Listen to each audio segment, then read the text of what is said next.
Hello everyone, Radhe Radhe, जय श्री कृष्णा। कैसे हो आप सब? आई होप सभी अच्छे से होंगे, खुश होंगे, स्वस्थ होंगे। स्वागत है आप सभी का एक और नए प्यारे से व्लॉग में।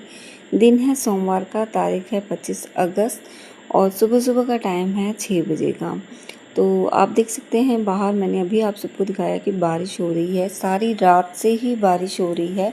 कल सारा दिन भी हमारे यहाँ बारिश थी, सारी रात को बारिश थी और अभी भी बारिश हो रही है।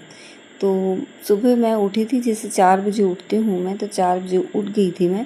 उठने के बाद फिर मैंने जैसे अंदर अंदर झाड़ू लगा रही थी, बाहर तो झाड़ू निकलनी नहीं थी क्योंकि बारिश हो रही है। तो फिर मैंने अंदर अंदर झाड़ू लगाई, पोछे वगैरह मैंने कुछ नहीं लगाया क्योंकि ऐसे मौसम में पोछे लगाने का कोई फ़ायदा तो है नहीं, क्योंकि बाहर बारिश हो रही है तो सारे जैसे गीले पैर लेके आएंगे तो किचकिच हो जाती है। तो फिर मैंने सुबह पोछे नहीं लगाई, सिर्फ झाड़ू लगाई। झाड़ू लगाकर मैंने फ्रिज में से बर्फ़ निकाली और जो दही मैंने जमाया था वो दही मैंने जो जिसमें मैं बिलोना करती हूँ देगची में, उसमें डाला और पतीले में बर्फ़ डाल के रख दी थी। क्योंकि सुबह सुबह जब मैं उठती हूँ ना तो मैं बर्फ़ पहले 3-4 डोंगे जो बर्फ़ है ना मैं निकाल के पतीले में रख देती हूँ, तो वो 5 साढ़े 5 बजे तक अच्छे से पिघल जाती है। फिर मैं बिलोना लगाती हूँ क्योंकि गर्मियों में घी नहीं निकलता है ठंडे पानी के बिना, और सीधी बर्फ़ हम डाल नहीं सकते क्योंकि फिर मशीन के टूटने का डर रहता है। इसलिए मैं उठते ही सबसे पहले बिलोने के लिए बर्फ़ निकालती हूँ। तो बर्फ़ निकालने के बाद है ना फिर मैं वापस सो गई थी क्योंकि काम तो कुछ था नहीं, बारिश हो रही थी बहुत तेज़। और उठी फिर मैं 5:30 बजे। 5:30 बजे उठने के बाद पशुओं को चारा डाला। चारा डालने के बाद फिर मैंने अंदर मशीन लगाई तो लाइट नहीं थी। तो अभी लाइट आएगी फिर ही बिलोना होगा। और फिर मैंने जो भी बर्तन थे वो साफ़ किए। और यहाँ ये देखिए बारिश हो रही है तेज़।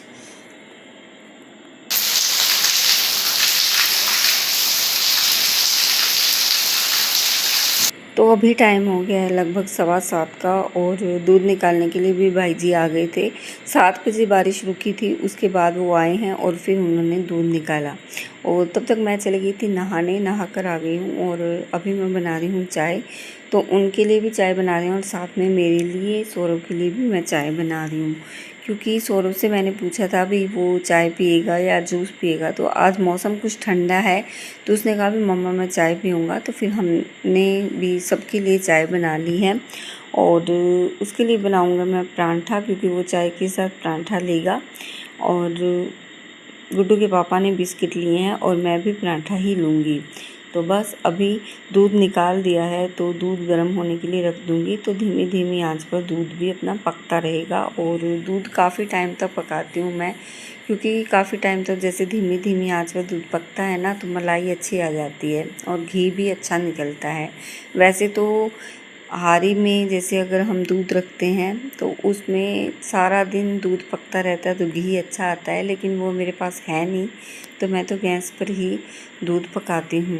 और दूध रखने के बाद यहाँ अभी सौरभ के लिए बनाऊँगी पराठा और साथ के साथ मैंने घिया ले लिया है। तो आज मैं बनाने वाली हूँ घिये के कोफ्ते। तो घिया गुड्डू के पापा लेकर आए थे, किसी के खेत से लेकर आए थे, ये खेत में लगा हुआ घिया है। तो मैंने आधा ही कट किया है क्योंकि हम 3 ही जने हैं और इसकी जैसे कद्दूकस करके पकौड़े निकालेंगे तो बहुत सारी पकौड़ी निकल जाएगी। तो बहुत सब्ज़ी हमें मतलब दोनों टाइम सर जाती है सब्ज़ी ये। तो सुबह बनाते हैं तो शाम तक दोनों टाइम ही हम खा लेते हैं। और गुड्डू के पापा भी कोई नखरे वगैरह नहीं करते हैं, वो जैसे सुबह वाली सब्ज़ी खा लेते हैं शाम को। तो बस दोनों टाइम की इकट्ठी सब्ज़ी बनाऊंगी। और तवा हमारा गर्म हो गया है तो अभी बनाती हूँ सौरभ के लिए परांठे। और चाय पीने के बाद फिर मैं घिया कद्दूकस करूँगी और फिर मैं बनाऊँगी जो पकोड़े वाला पेस्ट है वो। तो चाय पी ली है और सौरभ को भी चाय पिला दिया। आज सौरभ स्कूल नहीं जाएगा क्योंकि उसके कान में दर्द है, तो चाय पीने के बाद वो वापस सो गया है। और यहाँ मैंने घिया कद्दूकस कर लिया है और अभी इसमें डाल देंगे बेसन और जो हमारे बेसिक मसाले हैं वो। तो नमक, मिर्च, हल्दी और थोड़ा सा धनिया पाउडर डाला है मैंने। तो बस अभी हमारा पेस्ट भी हो गया है तैयार और चढ़ा दी है कढ़ाई। कढ़ाई चढ़ाने के बाद तेल गर्म होने के लिए रख दिया है और अभी मैं बनाऊंगी छोटी छोटी पकौड़ियाँ। तो ये वाली जो घिया की पकौड़ियाँ ना ये बहुत ही टेस्टी बनती है। तो हम तो जैसे है ना थोड़ी बहुत सॉस के साथ भी खा लेते हैं, तो मैं थोड़ी सी ज़्यादा ही बनाती हूँ। तो सौरभ को और सौरभ के पापा को मैंने पकौड़ी निकाल के दे दी है और कुछ पकौड़ियाँ बच गई सब्जी के लिए। तो बहुत ही टेस्टी बनती है और आज मौसम ठंडा है तो पकोड़े बनाना तो बनता ही है और सौरभ को अच्छे लगते हैं। जैसे पकोड़े, ब्रेड पकोड़े हो, आलू के पकोड़े हो, प्याज के पकोड़े हो। तो जब भी बारिश होती है तो वो कहता है भी मम्मा मेरे लिए पकोड़े बना दो। तो चलो मैंने सोचा भी चल सब्जी भी बन जाएगी साथ के साथ और बच्चों का शौक़ भी पूरा हो जाएगा। तो फिर मैंने पकोड़े बनाने के बाद ये सब्ज़ी की तैयारी कर ली है। तो यहाँ मैंने प्याज, टमाटर और लहसुन का तड़का मतलब पेस्ट बना लिया है और अभी यहाँ लगा रही हूँ तड़का। तो मैंने गैस पे रख दी है देगची, इसमें बनाऊंगी मैं सब्जी। और रिफाइंड ऑयल डाला, थोड़ा सा जीरा डाला, जीरा तड़कने के बाद उसमें डाल दिया जो पेस्ट तैयार किया था मैंने वो, और उसे धीमी धीमी आंच पर पकने के लिए रख दिया है। जब तक हमारा पेस्ट पकेगा तब तक मैं बना लेती हूँ चटनी। चटनी बनाने वाली हूँ मैं गाजर और लहसुन की चटनी और बहुत ही टेस्टी बनती है। हमारे घर में सबको पसंद है, एक गुड्डू को छोड़ के। गुड्डू चटनी नहीं खाती है, वो कोई भी चटनी नहीं खाती हैं। तो अभी ये वाली चटनी सौरभ को बहुत अच्छी लगती है। सौरभ को लहसुन की चटनी भी अच्छी लगती है। तो ये गाजर तो ले ही आते हैं गुड्डू के पापा, तो हमारे घर में जैसे 2-4 दिनों में बनती ही रहती है। तो यहाँ मैंने ना गाजर काट लिए हैं और इसमें खूब सारा लहसुन डाल दिया है, क्योंकि जितना लहसुन ज़्यादा हो ना उतनी ही चटनी टेस्टी बनेगी। और फिर इसमें डाल दिए मैंने बेसिक मसाले, अपना नमक, मिर्च, हल्दी, धनिया पाउडर। तो इससे थोड़ा सा टेस्ट बढ़िया हो जाता है। और फिर मैं जैसे तड़का लगाऊंगी ना तो मैंने पहले ही इसमें मसाले डाल दिए हैं, तो वो अच्छे से बाद में पक जाएंगे। तो बस हमारी चटनी भी बनकर हो गई है तैयार। और यहाँ ना जो मैंने पेस्ट डाला था सब्ज़ी के लिए तो वो भी पक गया अच्छे से। और अभी इसमें भी हमारे बेसिक मसाले डाल देंगे। और मैं 4 ही मसाले यूज़ करती हूँ। देगी मिर्च कभी कभार यूज़ कर लेती हूँ भी सब्ज़ी में अच्छा रंग लाने के लिए, और गरम मसाला वगैरह मैं यूज़ नहीं करती हूँ। तो मैं ये सिंपल 4 मसाले यूज़ करती हूँ, इनसे भी बहुत ही टेस्टी सब्ज़ी बनती है। गरम मसाला डालने की ज़रूरत नहीं होती है। और गरम मसाला डालने से ना सब्ज़ी में थोड़ा सा जैसे मतलब ज़्यादा मसाले वाली सब्ज़ी बन जाती है और उससे ना फिर एसिडिटी की दिक्कत रहने लग जाती है। तो हम वो वाली सब्ज़ी नहीं बनाते हैं, गरम मसाला नहीं डालते हैं।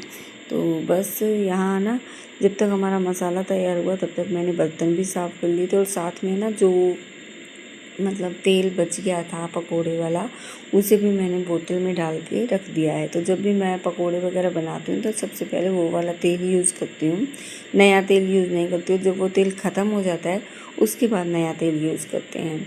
और यहाँ मैंने सब्ज़ी के भी लगा दिया तड़का। तो सब्ज़ी धीमी धीमी आंच पर अब बनती रहेगी। और लगा देती हूँ अभी मैं चटनी के भी तड़का। तो चटनी के लिए खूब सारा घी डालूँगी मैं, देसी घी, घर पर बनाया हुआ घी है। और खूब सारा घी डालने के बाद इसमें खूब सारा ही जीरा डालूँगी, क्योंकि चटनी में ना जीरा बहुत ही टेस्टी लगता है। तो जैसे मैं लहसुन की चटनी बनाती हूँ ना तो उसमें भी ऐसे घी डालकर तड़का लगाती हूँ तो बहुत अच्छी लगती है। तो ये जीरा डाल दिया है और जीरा चटकने के बाद अब हम इसमें हमारी चटनी डाल देंगे और इसे भी ना कुछ देर के लिए पकने देंगे, 5 से 7 मिनट तक। तो ये भी अपना जैसे घी छोड़ देती है ना तो बहुत अच्छी लगती है बाद में। तो मैं तो ऐसे ही बनाती हूँ चटनी, सबके अपने अपने तरीके होते हैं खाना बनाने के। तो यहाँ सब्ज़ी भी हमारी ये देखिए बनकर हो गई है रेडी। धनिया, हरा धनिया है नहीं, अगर इसमें हम हरा धनिया डाल दें तो उसका टेस्ट और भी दुगना हो जाता है। तो अभी फटाफट से बना लेते हैं रोटियाँ। तो रोटी हमारी बनकर हो गई है तैयार। तो घी लगाकर रख दूँगी सारी रोटियों को। और यहाँ सौरभ आ गया था मेरे पास, क्योंकि सौरभ के कान में दर्द हो रहा है और अभी गुड्डू के पापा इसको दवाई दिलाकर लेकर आएंगे। तो बस अब फटाफट से कर लेते हैं अपनी थाली तैयार। और यहाँ टाइम हुआ अभी 9 या 9:15 का टाइम है, ज़्यादा टाइम नहीं हुआ है। तो ये हमारी देसी थाली हो गई है तैयार, जिसमें है लहसुन और गाजर की चटनी है, कोफ्ते की सब्ज़ी है, लस्सी है और हरी मिर्च का अचार है और साथ में रोटी है। तो यही है हमारा सादा सिंपल खाना और यही है आज का मेरा लंच रूटीन। तो मेरा लंच रूटीन आप सबको कैसा लगा कमेंट करके ज़रूर बताना।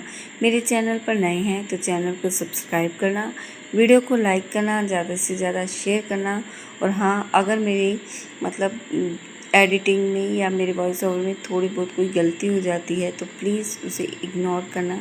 कल मिलेंगे आपसे एक और नए ब्लॉग में, तब तक के लिए बाय बाय। खुश रहिए, स्वस्थ रहिए, मस्त रहिए। तुम्हारा पिछड़िया संत पियारा